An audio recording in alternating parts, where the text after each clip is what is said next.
방사선 안전관리 등의 기술 기준에 관한 규칙에서는 방사선 작업 종사자의 직업상 피폭과 구별된 의료 피폭의 대상을 다음과 같이 구분하고 있습니다. 의료 피폭의 대상은 일반인이지만 선량 한도가 적용되지 않기 때문에 제한 없는 방사선 피폭이 가능합니다.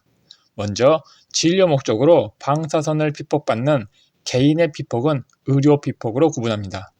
의료행위에 피폭 선량 제한을 적용할 경우 적절한 의료상의 치료가 힘들어지기 때문입니다. 다음은 임산부의 태아와 모유 수유 중인 환자의 유아입니다. 태아와 수유 중인 유아가 다소의 피폭을 받더라도 엄마의 생명을 최우선으로 하기 위해서입니다. 진료 환자를 간병하는 가족이나 친지가 받는 피폭. 이는 돈을 받는 간병인이 아닙니다. 환자의 간병을 위해 피폭을 피할 수 없는 가족이나 친척이 대상입니다. 방사선을 이용한 의생명 연구 대상으로 참여하는 연구 자원자가 받는 피폭도 의료 피폭으로 구분됩니다. 의료 피폭에는 선량 한도가 적용되지 않지만 정당화와 최적화는 적용됩니다. 정당화, 방사선을 이용한 의료행위로 발생하는 피폭에 의한 해로움보다 진료행위로 인한 이로움이 커야 합니다. 최적화, 알라라라고 합니다. 의료 피폭의 경우에도 피폭량을 합리적으로 낮게 유지해야 합니다. 같은 진단 결과를 얻기 위해 가급적 낮은 피폭을 받도록 노력해야 합니다.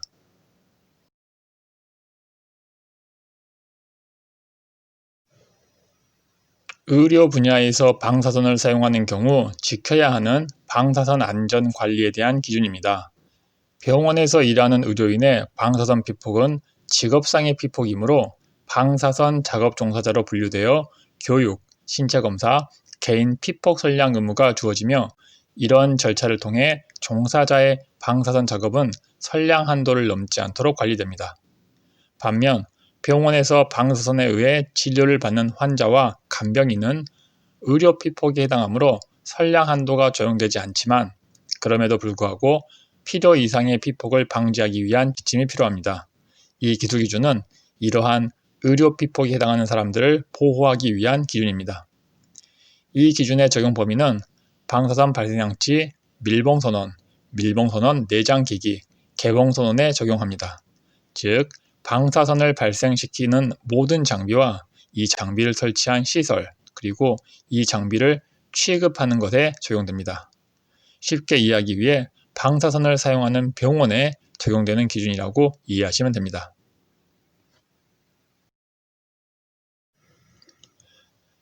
용어의 정의입니다. 이 기술 기준에서 방사선 진료 장비를 치료용 방사선 기기로 정의하고 있습니다.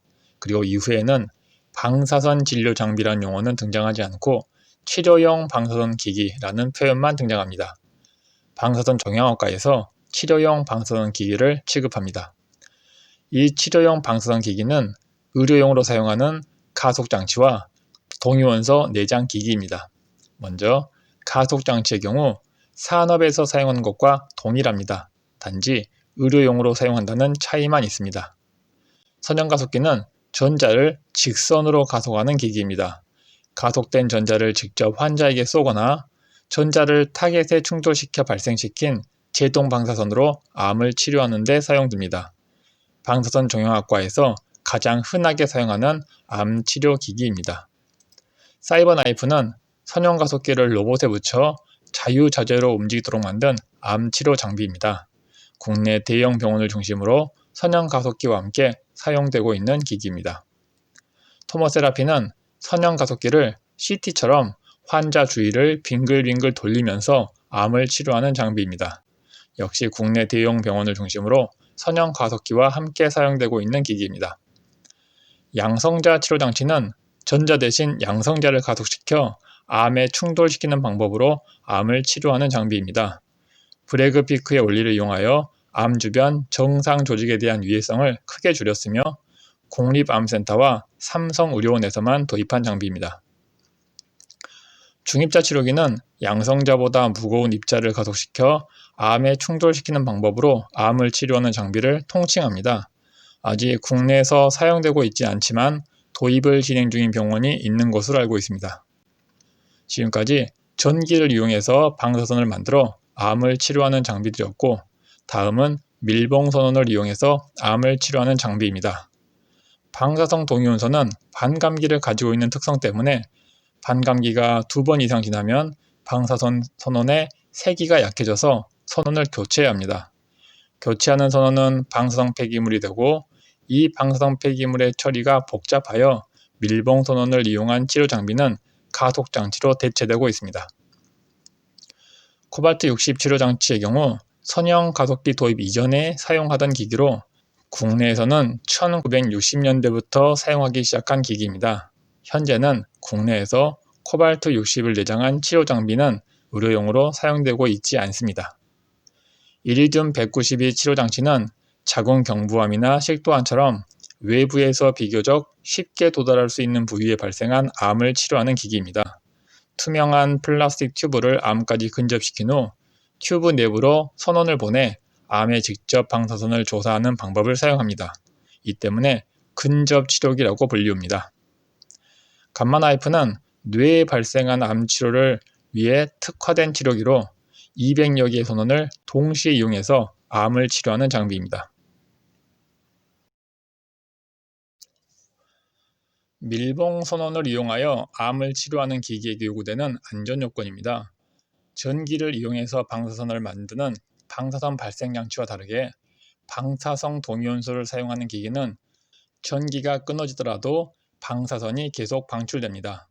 치료 중 정전이 되면 방사선 발생 장치는 저절로 방사선 방출이 멈추지만 밀봉 선원은 계속 방사선이 방출됩니다.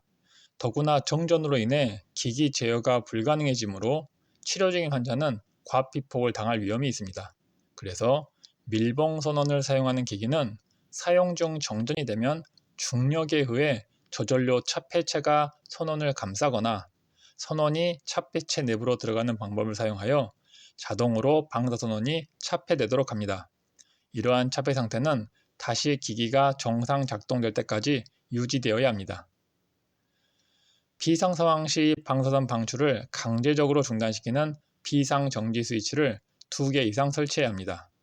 밀봉 선원을 이용한 치료기기는 대기 상태일 때 선원이 차폐체 내부에 있다가 치료 시점에서 차폐체 외부로 노출되거나 혹은 차폐체가 제거됩니다. 즉, 치료 중에는 치료실 내부의 선량이 높아집니다. 이 원리를 이용해서 치료실 내부에 방사선을 연속적으로 측정하는 장치를 설치하여 선원이 사용 중인지 혹은 대기 중인지 외부에서 알 수 있도록 해야 합니다.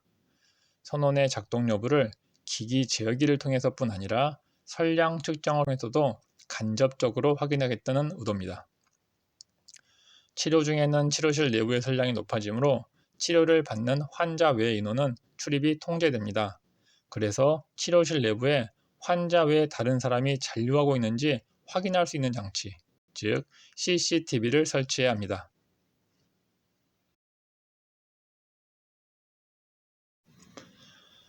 방사선을 이용해서 환자를 치료하는 치료용 방사선 기기는 암 치료에 필요한 선량, 즉 처방 선량이 정확하게 암에게 전달되어야 합니다. 그러기 위해서는 방사선 기기에서 방출되는 선량이 정확하다는 것을 확인할 필요가 있습니다.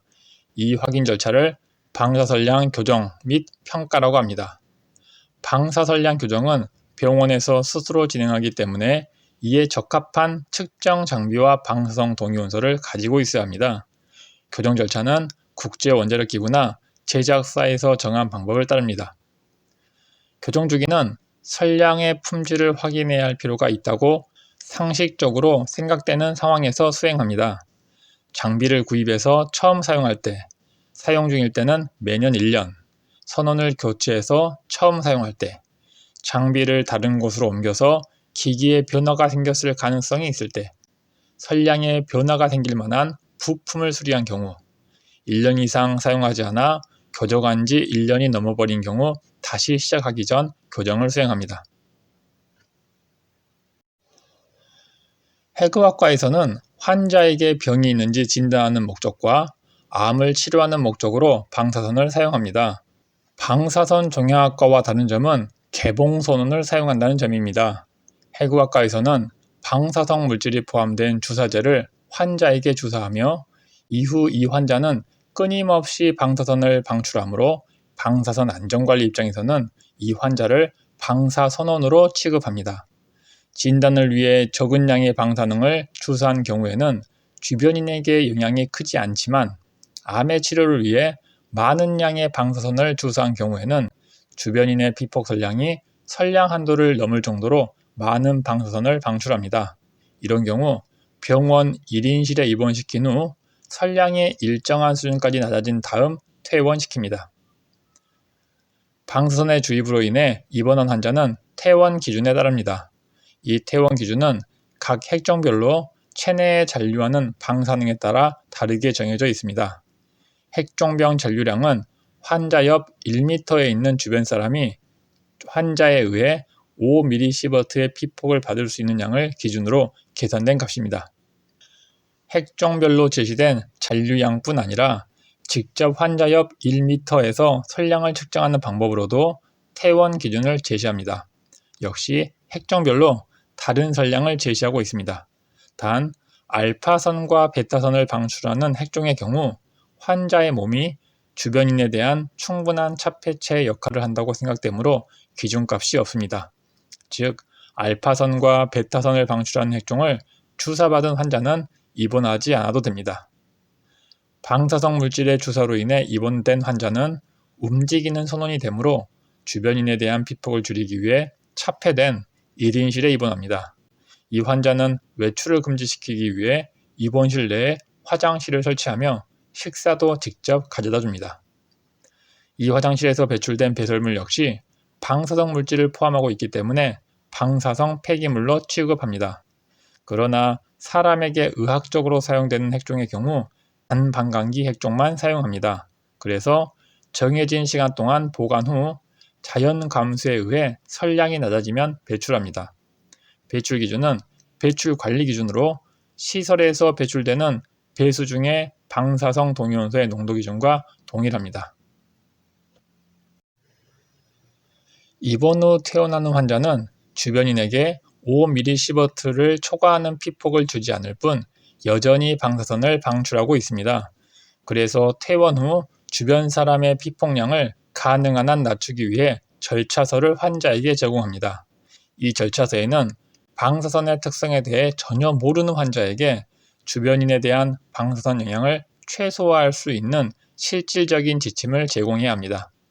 특히 최근에는 방사성 물질을 이용한 테러를 대비하여 방사능 측정기가 공항에 설치되었기 때문에 퇴근 후 비행기를 이용해서 귀가하는 경우를 대비해 이에 대한 주의사항을 포함해야 합니다.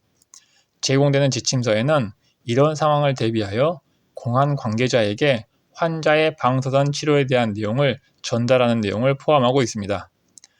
퇴원 후 비행기를 이용한 귀가라는 상황이 우리나라 실정에는 적합하지 않을 수 있지만 이런 절차까지 포함된 이유는 이 기술 기준이 국제 권고의 바탕을 두고 만들어졌기 때문입니다.